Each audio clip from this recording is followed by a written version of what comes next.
Baik, bismillahirrahmanirrahim. Assalamualaikum warahmatullahi wabarakatuh. Perkenalkan, nama saya Faisal, saya dari Fakultas Teknik, jurusan Teknik Komputer, kelas Tekkom C, angkatan 2020, Universitas Negeri Makassar.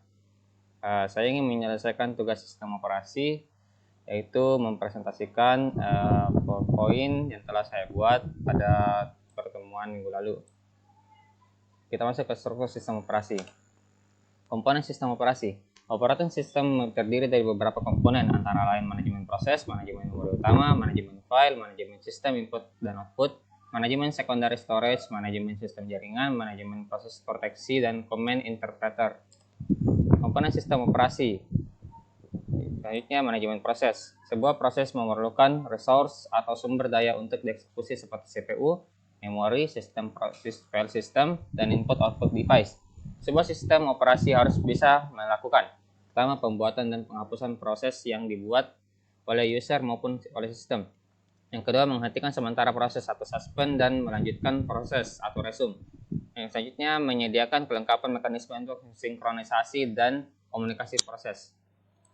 Selanjutnya, manajemen memori utama. Memori utama atau main memory adalah sebuah array besar berukuran byte, di mana setiap elemen array tersebut memiliki alamat tertentu. Sebuah sistem operasi harus bisa: yang pertama, menjaga dan memelihara bagian memori yang sedang digunakan.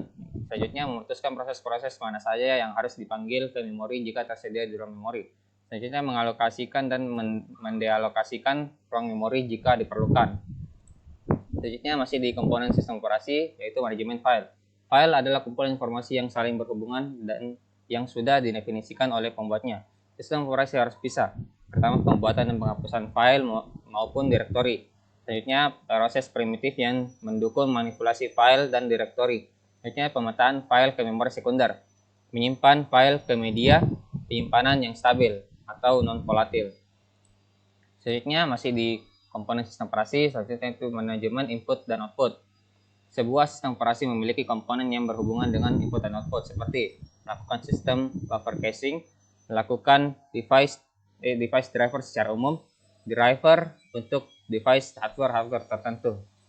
Intinya, komponen sistem operasi yaitu manajemen penyimpanan sekunder atau secondary storage. Memori utama bersifat volatil atau akan terhapus jika tidak ada daya, sehingga sistem komputer harus menyediakan penyimpanan sekunder untuk menyimpan data dari memori utama.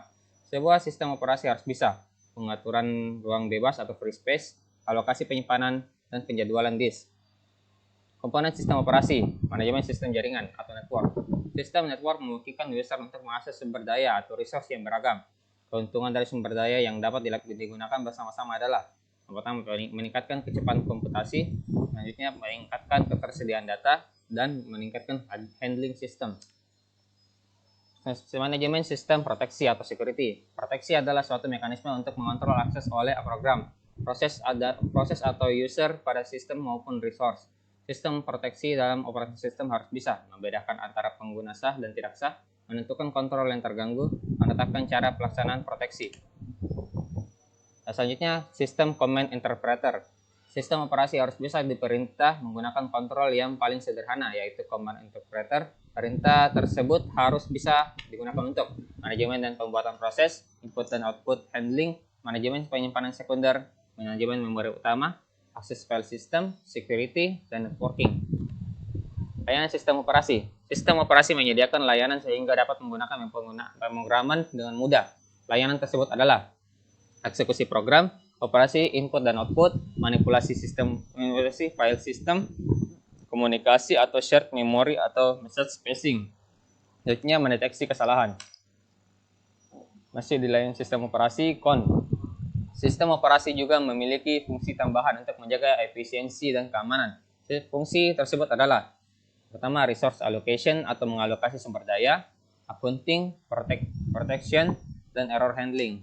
Selanjutnya, sistem call. Sistem call menyediakan antarmuka antara program yang sedang berjalan dengan sistem operasi. Terdapat 3 metode yang umum digunakan untuk melewatkan parameter antara program yang sedang berjalan dengan sistem operasi, yaitu: yang pertama, melewatkan parameter melalui register, menyimpan parameter pada tabel yang disimpan di memori dan alamat tabel tersebut dilewatkan sebagai parameter.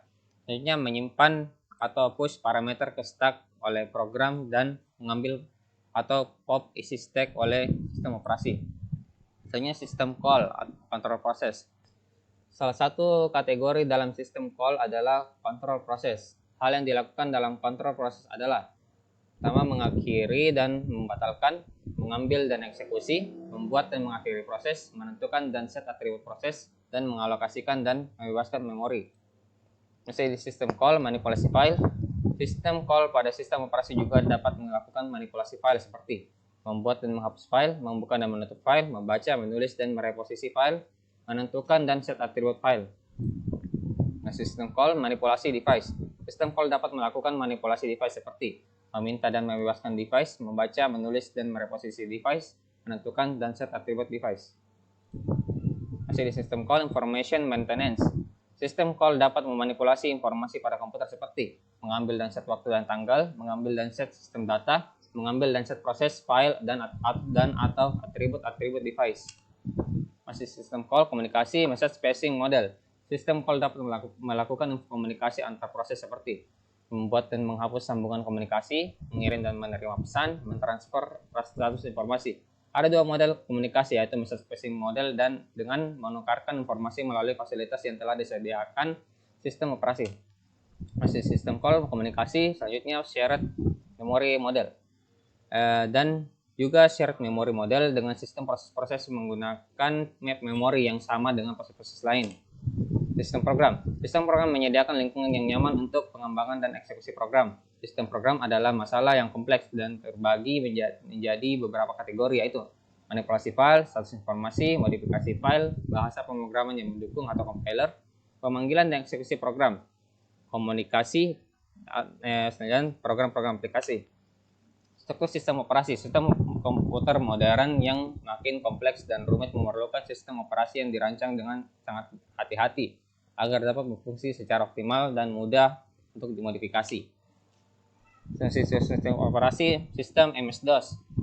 Ada sejumlah sistem komersial yang tidak memiliki struktur yang cukup baik. Salah satu contoh sistem tersebut adalah MS-DOS.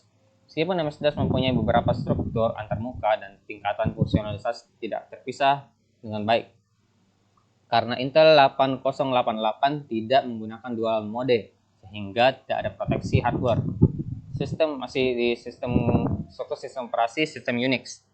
Operasi sistem Unix juga terbatas pada struktur yang terbatas. Unix hanya terdiri atas dua bagian, yaitu kernel dan program sistem. Kernel berada di bawah tingkat antarmuka sistem call dan di atas perangkat lunak secara fisik. Kernel ini berisi sistem file, penjadwalan CPU, manajemen memori, dan fungsi sistem operasi lainnya yang ada pada sistem call.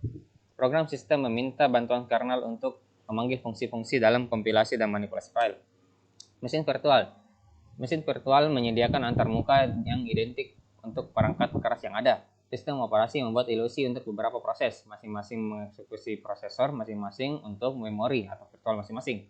Sumber daya atau resource dari komputer fisik dibagi untuk membuat mesin virtual. Penjadwalan CPU dapat membuat penampilan bahwa user mempunyai proses sendiri. Spooling dan sistem file dapat menyediakan card reader virtual dan line printer virtual. Terminal time sharing pada user melayani sebagai konsol operator mesin virtual. Selanjutnya, Java Virtual Machine atau JVM.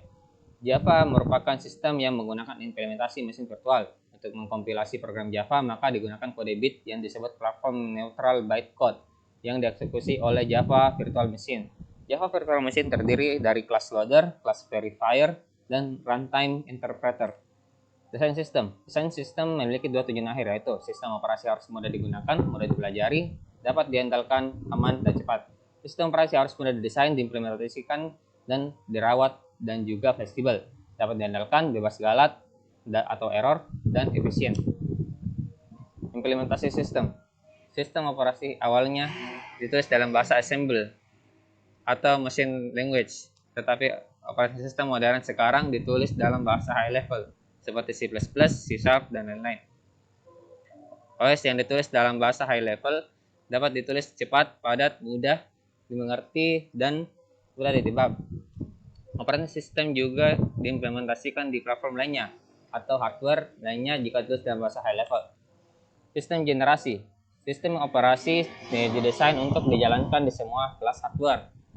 Dengan catatan sistem tersebut harus diatur sesuai dengan hardware yang digunakan. Sysgen mengambil informasi konfigurasi spesifik dari hardware sistem. Boot memulai komputer dengan meload kernel. Bootstrap program adalah kode yang disimpan dalam ROM atau read-only memory yang dapat menemukan proses lokasi kernel, memanggil ke dalam memori, dan memulai eksekusi. Kesimpulan, sistem operasi dapat memudahkan proses programming maupun eksekusi. Sistem operasi juga dapat memudahkan proses komputasi dan penggunaan sehari-hari. Sistem operasi dapat berjalan di hardware manapun. Sistem operasi dapat ditulis dalam bahasa high level. Mungkin segitu saja yang bisa saya presentasikan dalam video kali ini. Mungkin sekian saja. Terima kasih. Assalamualaikum warahmatullahi wabarakatuh.